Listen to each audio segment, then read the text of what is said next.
ఈ వేసవి కాలంలో వర్షం పడిందంటే ఆహా! చాలా బాగుంటుంది కదా! అప్పుడు ప్రకృతి అందం కూడా పెరుగుతుంది.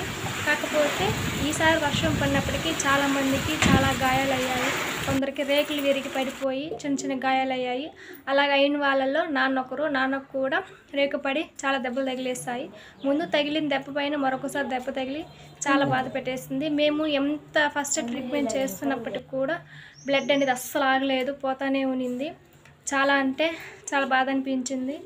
ఈ మనుషులకే కాదు చాలామంది పొలాలలో వేసుకున్నటువంటి పంట నష్టం కూడా జరిగింది.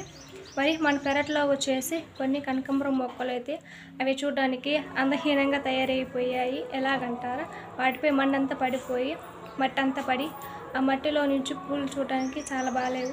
పైగా వాటిపైన సున్నితమైన రేఖలు ఉంటాయి కదా, అవి కూడా అక్కడక్కడ కట్ అయిపోయి అసలు పువ్వుని పూజకే కాదు మనం తల పెట్టుకోవడానికి కూడా పనికి రాకుండా అసౌక్యంగా తయారైపోయాయి. ఎక్కడికక్కడ కొమ్మలు విరిగిపోయి ఈసారి వాన చాలా బాధ పెట్టేస్తుంది. సమ్మర్లో వాన లేదు లేదు అని చెప్పి మేము బాధపడినాము, కానీ వచ్చే కాడికి ఈ వర్షం మమ్మల్ని ఈ విధంగా బాధ పెట్టేసింది. మీకు కూడా ఇలాంటి నష్టాలు ఏం జరగకూడదని నెక్స్ట్ టైం ఈ వర్షం వచ్చేటప్పటికి మీరందరూ జాగ్రత్త పడాలనేసి నేను కోరుకుంటున్నాను.